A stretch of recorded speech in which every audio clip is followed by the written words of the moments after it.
जय जगन्नाथ आपण मानक आपण मानकर प्रिय चैनल कैंसर विनर रोज को बहुत बहुत स्वागत एवं मो तरफ आपण मानक बहुत बहुत सारा भल पाइबा केमती अच्छी भलरे थांतु खुशी रे थांतु सब बेले हसु थांतु एवं जगन्नाथ महाप्रभुंकर आशीर्वाद आपण मानक ऊपर सब बेले बरसु थाउ।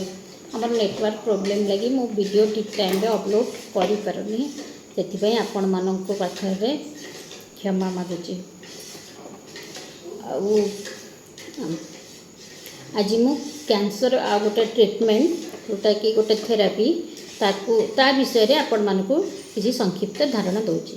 तार ना होची टार्गेट थेरापी। ये टार्गेट थेरापी कौन सेटा मु आपण मानक कहया को चाहूँ। जिते बेले गोटे नॉर्मल सेल कैंसर सेल रे परिणत होता है।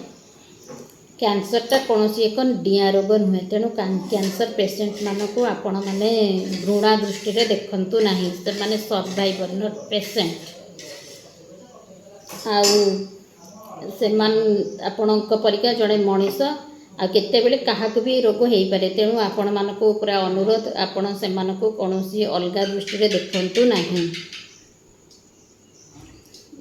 तेणु गोटे नॉर्मल सेल आम बॉडी किसी प्रतिकूल परिस्थिति पाई कैंसर सेल रे परिणत होता है जहाँ फल कि से सेल बहुत परिमाण रे माने बहुत जल्दी जल्दी से शरीर में बढ़ी थाए ताको आमे तार भितर नॉर्मल सेल भितर कैंसर सेल रे परिणत बेलू बहुत प्रकार चेंजेस आसी थाए ताको आमे ड्राइवर म्यूटेशन कही था।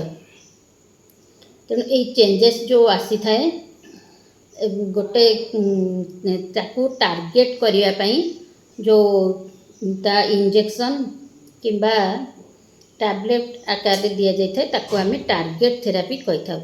एटा केमती दि जाए ना गोटे धरतु जड़े लोक को गोटे कैंसर होती ओभारी कैंसर होती जड़े लोक जमी आउ जड़े लोक अलग सेमती रोग मध्य जड़े गोटे प्रकार रोग हेले भी धरतु जन को ओभारी कैंसर होती आउ जन को भी ओभारी कैंसर होती किंतु ये ताठू या लक्षण ता लक्षण ठू अलग किसी आमर सिमिलारिटी अच्छी किंतु किसी लक्षण अलग अच्छी तेणु गोटे लोक ठू आ गोटे लोक अलग होता है सेमती रोग भी गोटे लोक ठू आ गोटे लोक ठू अलग होता है। तेणु से लोकर बायोप्सी माने मांस टेस्ट करा जाए किंबा तार ब्लड टेस्ट करा जाए जोटा कि नेक्स्ट जेनेरेशन सिक्वेन्सी कह जाए। तेणु ब्लड टेस्ट करा जाए से ब्लड टेस्ट रिपोर्ट अनुसार ताकू से लोक को एक टार्गेट थेरापी दि जाए।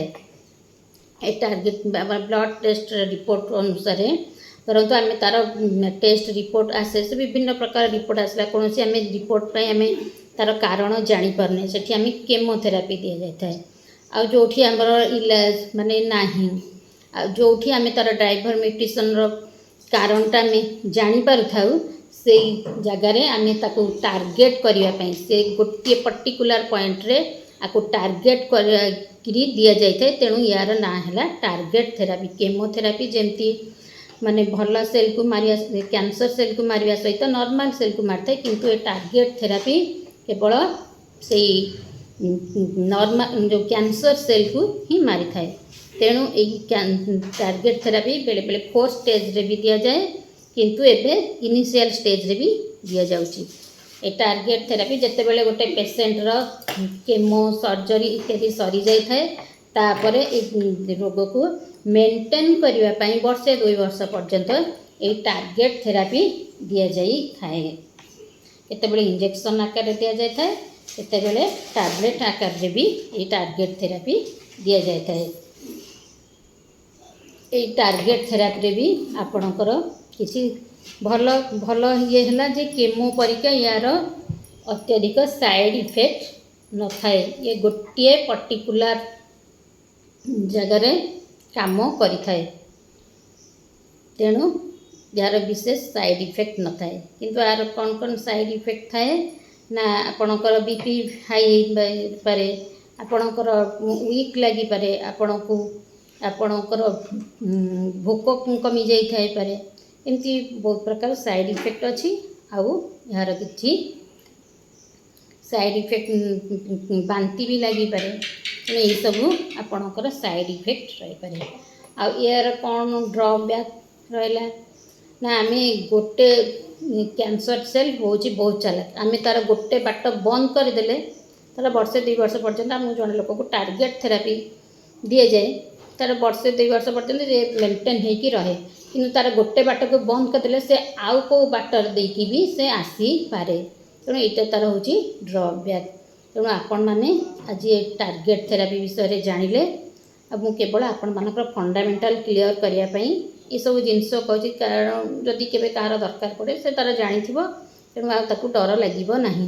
କିନ୍ତୁ ଆଉ ଗୋଟେ ଜିନିଷ ମୁଁ ଆପଣମାନଙ୍କୁ କହୁଛି ଯେ ଆପଣମାନେ ସବୁବେଳେ ନିଜକୁ ଆକ୍ଟିଭ୍ ରଖନ୍ତୁ। ଯେତେ ପେସେଣ୍ଟ ଅଛନ୍ତି କ୍ୟାନ୍ସର ପେସେଣ୍ଟ, ନିଜକୁ ସବୁବେଳେ ମେଣ୍ଟାଲି ଫିଜିକାଲି ଆକ୍ଟିଭ୍ ରଖନ୍ତୁ। ଆପଣଙ୍କର ଇମ୍ୟୁନିଟି ସିଷ୍ଟମ୍ ଯଦି ବଡ଼ିର ଠିକ୍ ଅଛି, ସେ କ୍ୟାନ୍ସର ଯାହା ହେଲେ ବି ସିଏ ହାରିବ, ମାନେ ନିଶ୍ଚୟ ହାରିବ।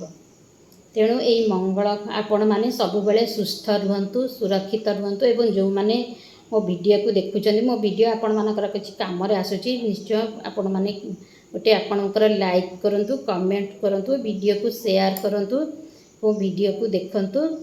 ଆଉ ଆପଣମାନେ ସବୁବେଳେ ଖୁସିରେ ରୁହନ୍ତୁ, ସୁସ୍ଥ ରୁହନ୍ତୁ, ସୁରକ୍ଷିତ ରୁହନ୍ତୁ ଏବଂ ପ୍ରତିଦିନ ନିଜେ ଆଗକୁ ବଢ଼ନ୍ତୁ। ଏହି ମଙ୍ଗଳ କାମନା ସହିତ ରଖୁଛି। ନମସ୍କାର। ଜୟ ଜଗନ୍ନାଥ।